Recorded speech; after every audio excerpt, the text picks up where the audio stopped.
In Argentina, lawyers filed complaints before the justice system against President Javier Milei for his involvement in the Libra cryptocurrency scam.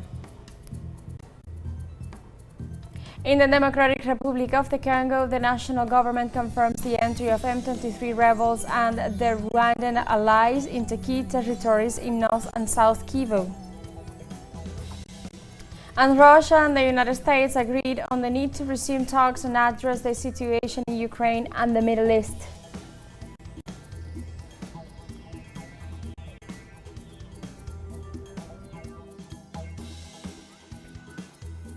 From the south, I'm Alejandra Garcia from teleSUR Studios in Caracas, Venezuela. We begin with the news. Stay with us.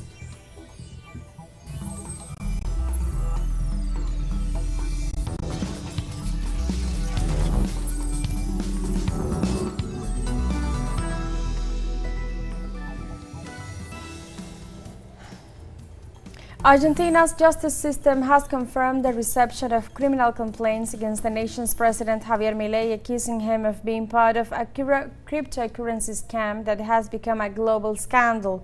The economist Claudio Lozano has filed the first formal complaint, although it will not be the only one, against the move in which the ultra-liberal president promoted a cryptocurrency that then crashed. While Mariano Llorens, president of the Argentinian court, ordered the appointment of a judge to the case, the complaints filed before foreign law firms already exceeded the 100. This happens as rumors spread regarding the current situation of the head of state, which is said to have locked himself up at the presidential residency.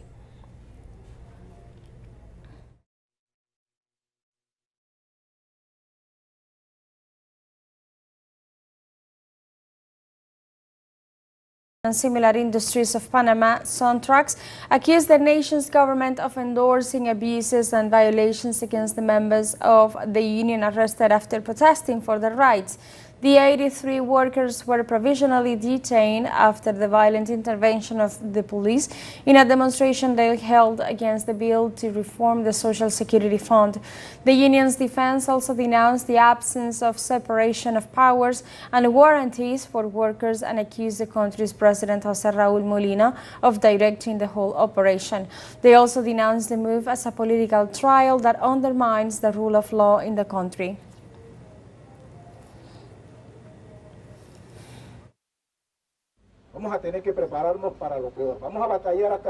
We have to be prepared for the worst. We have to fight until the end, otherwise, as things are going, the court will surely order the provisional detention of these 83 comrades. So I ask you to remain united, to be strong, because we have to continue this struggle which seems to be long. But based on the law, we will do our best to get our comrades free. Remember that this is a political trial. In the context of the 83 Panamanian workers arrested, the General Secretary of the Sontrax Trade Union, Saúl Méndez, called for massive mobilizations on Thursday, February 20th. The prosecution has not managed to present its charges yet, Molino's charges, because Molino is behind all this. And neither has the false guarantee judge allowed an impartial process. She is biased. She even intervenes in the process as a party, giving advice to the prosecution. So what is the right thing to do? It is necessary to continue resisting, to mobilize in the streets with the people. This Thursday 20th is decisive. The construction workers will continue mobilizing in the streets. The social organizations, the peasants, the indigenous people, the education workers, etc. have announced their mobilization. To defend the social security and to demand the freedom of the political prisoners. Because these are political prisoners, these are not common criminals like the ones in the presidential palace. In Colombia's Catatumbo region, thousands of residents face a humanitarian crisis which has worsened in recent days by the violence generated by armed groups. The most affected population in the region are the indigenous communities, since they live in areas at risk of the violence caused by the armed conflict which began on January 16, 2025. Local authorities reported that despite the efforts of the municipal government, the mayor's office have been overwhelmed by the displaced and their financial resources depleted by the magnitude of the crisis. To date, more than 100 people have been killed by armed groups in the department of northern Santander and adjacent areas, while another 85,000 have been affected.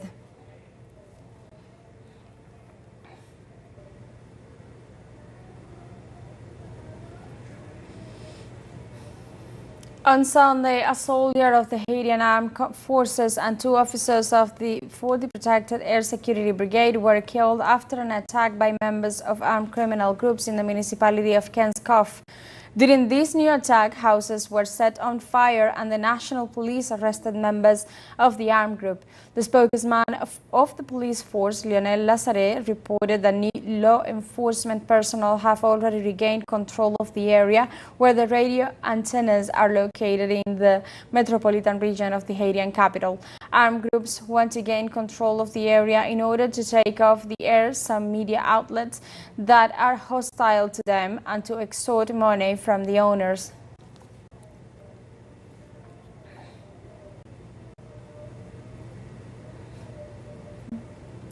The government of Mexico announced Monday upcoming meetings with the United States to address issues related to security and trade. The information was provided by the nation's president, Claudia Sheinbaum, during her daily morning press conference, where she explained that the meetings seek to eradicate drug trafficking and high-powered weapons on the border with the United States. Sheinbaum highlighted her government's efforts to combat organized crime and informed that a methamphetamine laboratory had been dismantled in the Mexican state of Sinaloa. The president indicated that the upcoming meeting with U.S. officials will deal with the imposition of tariffs by the White House and the effectiveness of the U.S. initiatives against her country.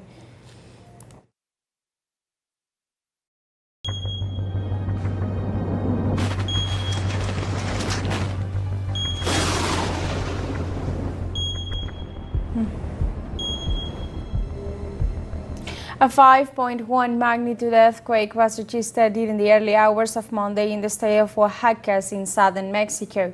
The epicenter of the quake was located in Yuchistan de Zaragoza and was reported a few minutes after midnight. So far, no fatalities, injuries or damage to structures have been reported. The Mexican seismic alert system explained that the alarm did not go off because the earth movement had not been intense enough.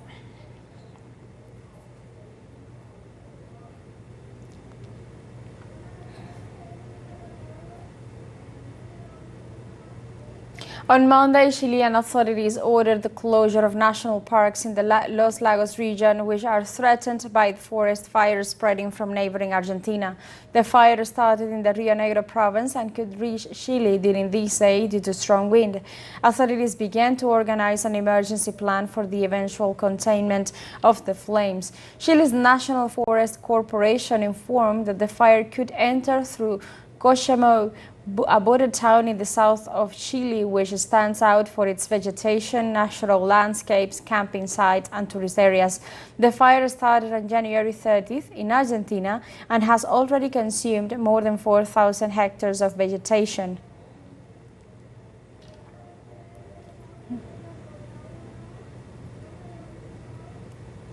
Severe storms, including tornadoes, have unleashed devastating flooding across the southeastern United States, resulting in at least 9 fatalities, 8 in Kentucky and 1 in Georgia. Kentucky Governor Andy Beshear described the event as one of the most severe weather incidents in the past decade, prompting him to declare a state of emergency. The storms left over 39,000 homes without power across the state, affecting residents' ability to seek safety and assistance. All 120 counties in Kentucky reported significant flooding, with some areas receiving between 3 to 8 inches of rain.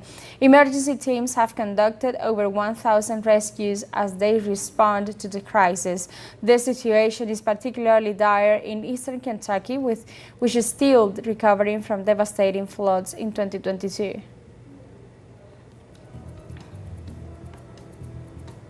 And now we have a short break coming up, but remember you can join us on TikTok at teleSUR English, where you'll find news in different formats, news updates and more.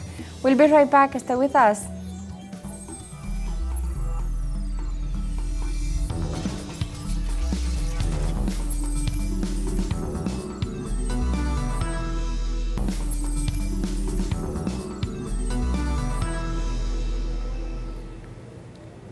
Welcome back to From the South.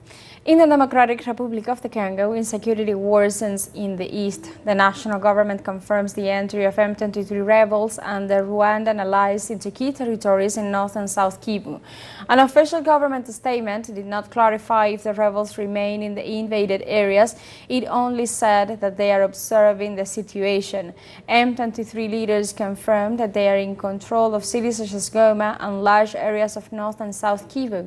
Over 1 million people are said to be under M23 control, although large waves of Congolese have moved to neighboring nations. Domestic observers fear the breakup of the African nation.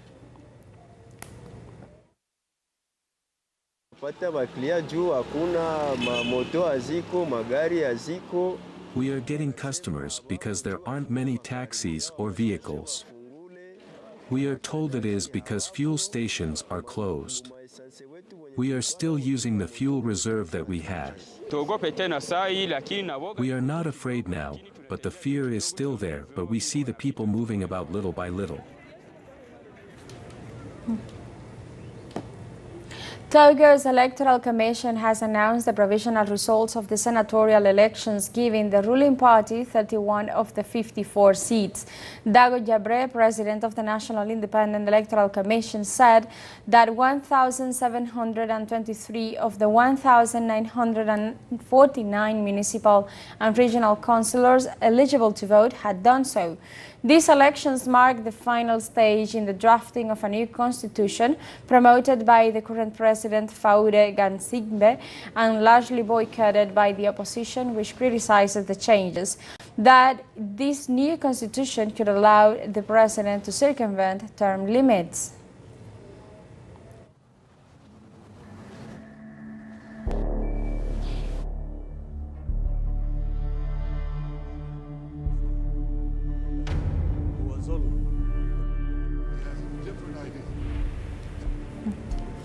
Israel sent government representatives to Cairo, Egypt, to discuss the second phase of negotiations for a ceasefire in the Gaza Strip.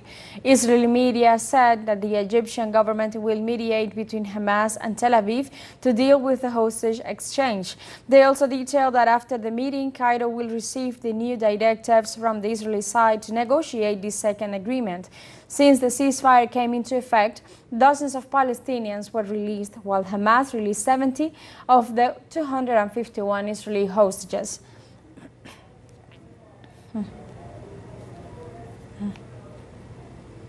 The Hind Rajab Foundation, HRF, a legal arm of the March 30th movement, has filed a complaint with the International Criminal Court, ICC, against Israeli Foreign Minister Gideon Saar.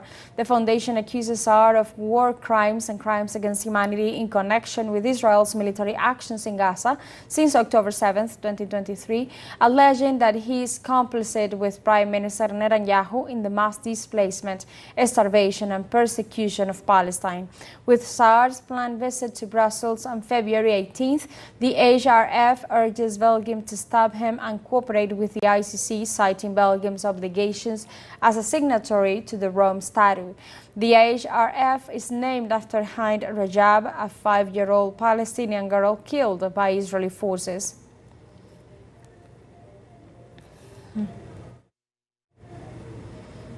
The Arab League has condemned Israel's delays in withdrawing its forces from Lebanon. In a statement, Secretary General Ahmed Aboul-Gheit warned that any postponement would be a deliberate call for a crisis. He stressed that the withdrawal must be completed and on the agreed date. He urged parties warranty the agreement to pressure Israel to fulfill its promise and leave southern Lebanon on a schedule. Israel was forced to accept a ceasefire with Hezbollah on November 27th after suffering losses and failing to achieve its objectives, despite killing over 4,000 people in Lebanon. The 60-day truce was extended for 3 weeks until February 18th after Israeli troops missed the withdrawal deadline.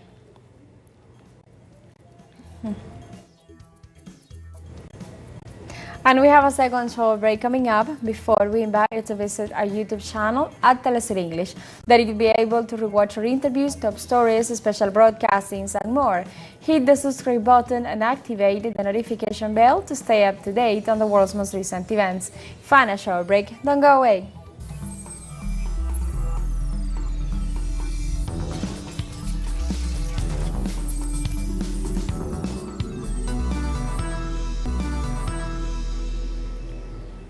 Welcome back to From the South. The government of Russia and the United States agreed on the need to resume talks, resolve the differences, and address the situation in Ukraine and the Middle East. Russian Foreign Minister Sergei Lavrov spoke on Monday about the telephone conversation between President Vladimir Putin and his U.S. counterpart Donald Trump, during which the two presidents stressed the need to put behind them a period of bilateral relations that has been described as anomalous. In this context, the Kremlin spokesman Dmitry Peskov said that this Tuesday the first talks with the U.S. representatives will take place in Saudi Arabia, where they will discuss possible negotiations.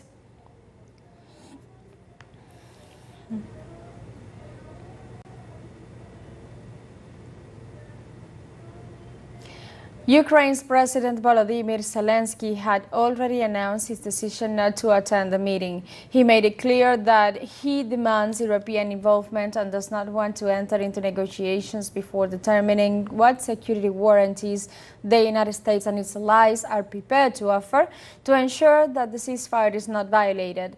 The Ukrainian president has also stated that he will not accept a negotiated peace between Russia and the U.S.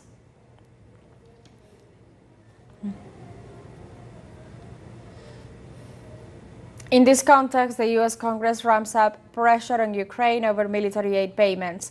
Congressmen warned that Ukraine is expected to repay the investments made in the Ukrainian conflict so that the U.S. can guarantee the continuity of assistance in the future. They also said that the decision came after the Ukrainian leader Volodymyr Zelensky refused to sign a document granting the United States the right to 50% of his country's future mineral reserves in search of a better deal. Congressmen stressed that the U.S. citizens deserve to be compensated and deserve to receive some kind of compensation for the billions that have been invested in the war.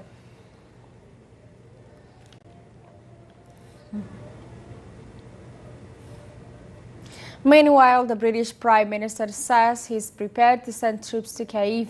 The British proposal aims to protect the security of its territory and the whole of Europe, according to Prime Minister Keir Starmer. The decision taken at the White House and accepted by Ukrainian President Volodymyr Zelensky seems to have taken not only London by surprise, but also all the leaders of the European bloc. According to Starmer's latest statement, security has become the great challenge and is emerging as a crucial topic of the meeting to be held this Monday in the French capital, Paris.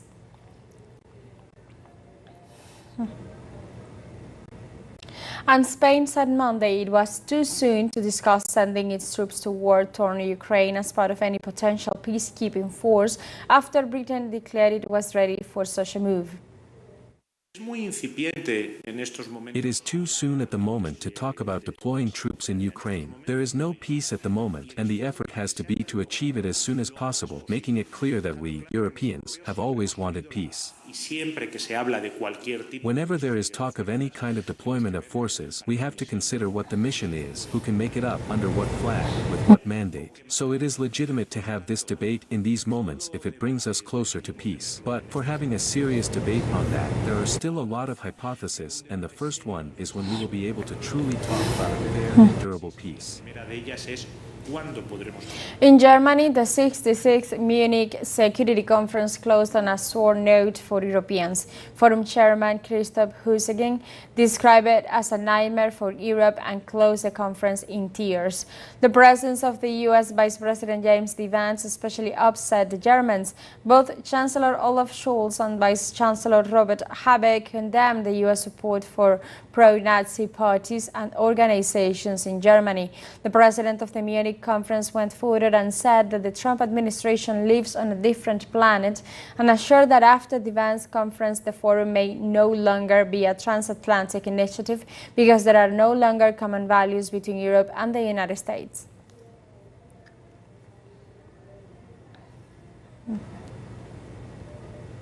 Veterans of the German anti-fascist movement, the Omas gegen Recht, or Grannies Against the Right, have ramped up their demonstration ahead of federal election on February 23rd. The actions come as polls show the far-right AfD party at a record 20% or higher. Most of the group's members either have early childhood memories of Nazi Germany or grew up amid the rubble of the devastated and shamed country, now determined to warn younger generations of the dangers of political extremism. The OMAS movement has become a force to be reckoned with. A right-wing extremist is on the rise again.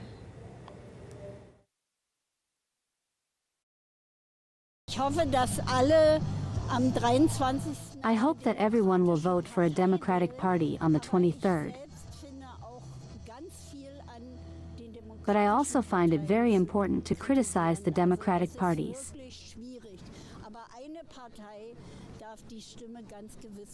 So, it's really difficult. But one party is definitely not allowed to get the vote, and that is the one, this right-wing extremist AfD. I can't even name it. The grannies against the right are actually very important. They are older people, some of whom probably lived up to the 1945 period themselves. Some of them are really very old.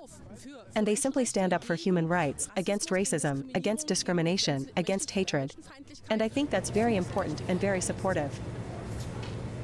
And with this information, we have come to the end of this news brief, but you can find this and many of the stories on our website at telesurenglish.net, and join us on social media. We are on Facebook, X, Instagram, Telegram, and TikTok as well. For Telesur English, I'm Alejandra Garcia. Thank you for watching.